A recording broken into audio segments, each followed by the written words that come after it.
Bismillahirrahmanirrahim. Assalamualaikum warahmatullahi wabarakatuh. Waalaikumsalam warahmatullahi wabarakatuh. Ibu-ibu, Majelis Ta'lim Al-Muhajirin Ujung Menteng Cakung, Jakarta Timur. Betul, Ibu? Betul. Ya, saya lihat dalam keadaan begitu indahnya.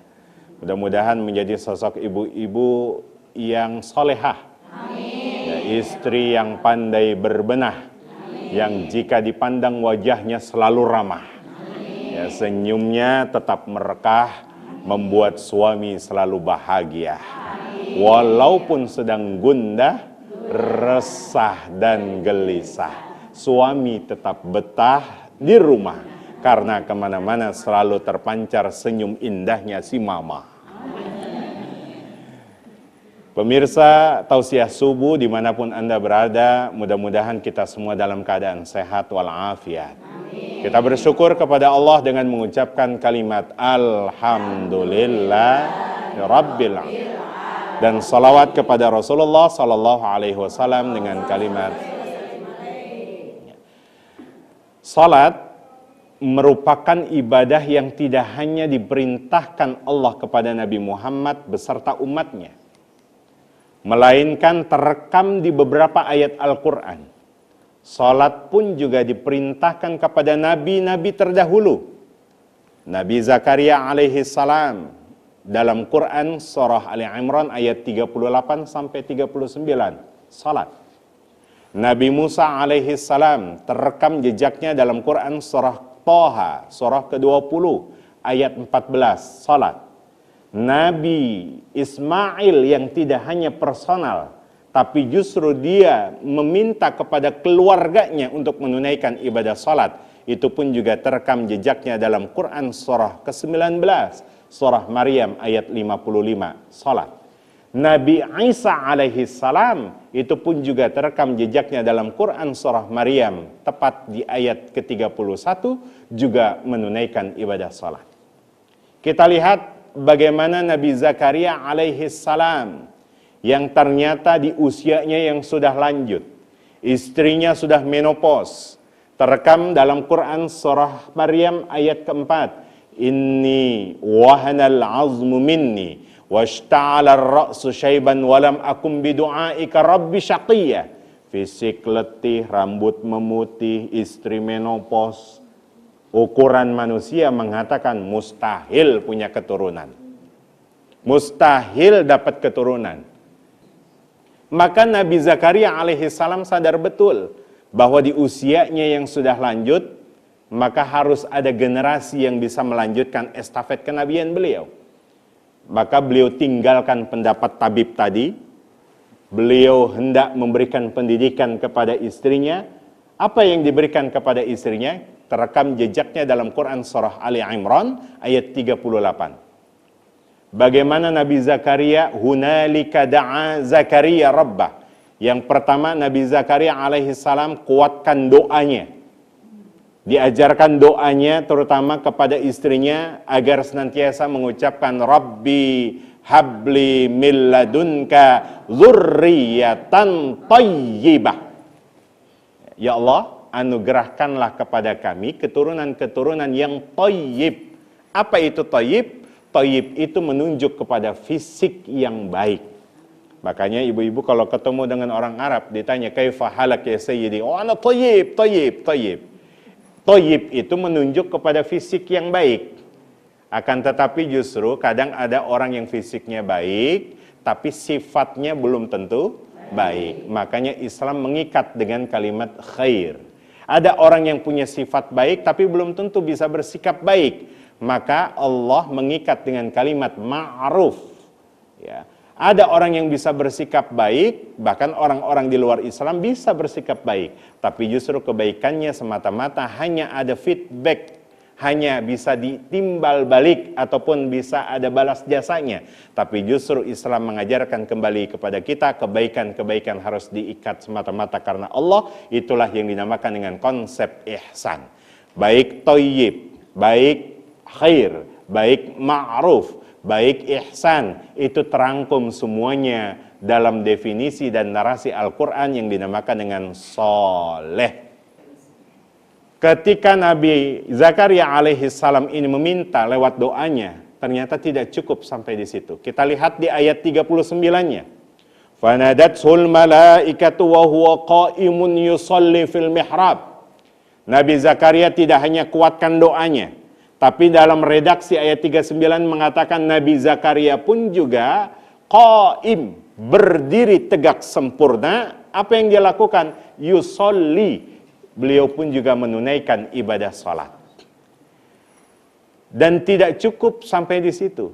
Dan ternyata istimewanya tatkala Nabi Zakaria sedang menunaikan ibadah salat, hunalika da'a Zakaria rabbah fanadatsul malaikatu wa huwa qa'imun yusalli fil mihrab. Tiba-tiba datang malaikat memberikan informasi, "Hei Zakaria, akan datang nanti dari sulbimu, keturunanmu, yang bahkan namanya langsung diberi oleh Allah, Yahya alaihis salam." Bisa dibayangkan kita semua dalam keadaan sholat baru berdiri tegak, yang kemudian dihadirkan malaikat memberikan informasi, semua kebutuhan dan permintaanmu sudah diijabah oleh Allah Subhanahu wa taala. Bahkan ditawarkan oleh Allah, maumu apa? Bukankah itu pun juga diberikan kesempatan untuk umatnya Nabi Muhammad sallallahu alaihi wasallam? Tatkala kita sedang sholat mengucapkan kalimat iyyaka na'budu wa iyyaka nasta'in, semua para mufassir manapun mengatakan bahwa ternyata disitulah bahasa komunikasi Allah menyampaikan, hadza baini wa baina abdi wa li abdi ma sa'ala. Ini adalah perjanjian di antara aku dengan hambaku, wa li abdi ma sa'ala, dan apa yang diminta oleh hambaku maka otomatis akan aku ijabah seketika. Belum sempat kita ruku, belum sempat kita sujud, tapi Allah sudah tawarkan, apa kebutuhanmu, apa permintaanmu. Ternyata tidak cukup sampai di situ. Yang ketiga, beliau aktualisasikan doa dan sholatnya di satu tempat yang paling mustajab, yang kita kenal namanya mihrab. Mihrab itu jangan diterjemahkan di mana tempat imam sholat saja. Mihrab itu manakala kita punya rumah, kita sempatkan satu ruangan untuk dijadikan sebagai tempat zikir kita, sholat sunnah kita, bahkan tilawah kita, itu pun dinamakan dengan mihrab. Sebagaimana keluarga Imran ketika mendidik putrinya bernama Sayyidah Maryam, begitu tegas orang tuanya memberikan pola pendidikan kepada anak perempuannya, mihrab ditempatkan di posisi kamarnya langsung. Jadi tidak jauh, maka konsekuensi orang yang melaksanakan ibadah di mihrab, baik sholatnya, doanya, maka lebih cepat dikabul oleh Allah Subhanahu wa ta'ala. Sebagaimana Nabi Zakaria alaihi salam ternyata yang tadinya belum punya keturunan, seketika diberikan keturunan oleh Allah Subhanahu wa ta'ala, asbab dari ibadah salatnya. Nabi Musa alaihi salam, beliau pun bingung untuk menghadapi Fir'aun. Maka Allah minta aqimis salata li dzikri, tunaikan ibadah salat terlebih dahulu dan mengingatku. Maka kalau ada di antara ibu-ibu yang suka galau, yang suka bertatap bercermin mengatakan pribadinya sendiri, cukup dengan dimensi salat kita sampaikan kepada Allah Subhanahu wa taala. Maka kata Allah, kau mengingatku, fadhkuruni adzkurukum, pasti aku akan ingat kepadamu. Ta'arraf ilallahi firraha, kalau kita ingat kepada Allah dalam keadaan sulit, ya'rifuka fi syiddah, maka otomatis Allah akan kenal kita dalam keadaan tersulit seapapun. Inilah konsekuensi orang yang kalau sudah dekat dengan Allah melalui ibadah salatnya. Nabi Ismail ternyata tidak hanya personal beliau menunaikan ibadah salat, tapi justru wa kana ya'muru ahlahu bis salat. Satu keluarga beliau perintahkan untuk menunaikan ibadah salat.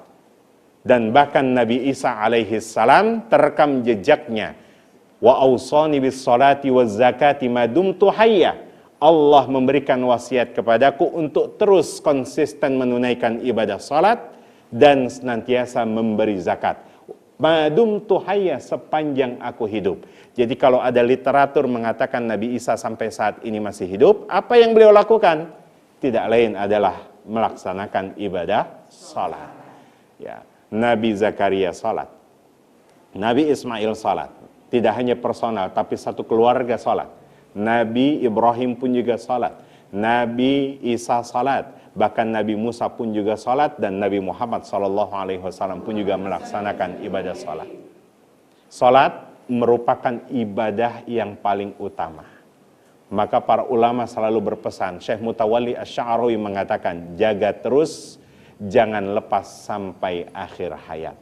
Yang mudah-mudahan sholat kita pun juga akan berimplikasi, tidak hanya mencerminkan dengan jiwa sosial yang tinggi, karena sholat itu pun juga memberikan pesan kepada kita harus peduli kepada orang lain.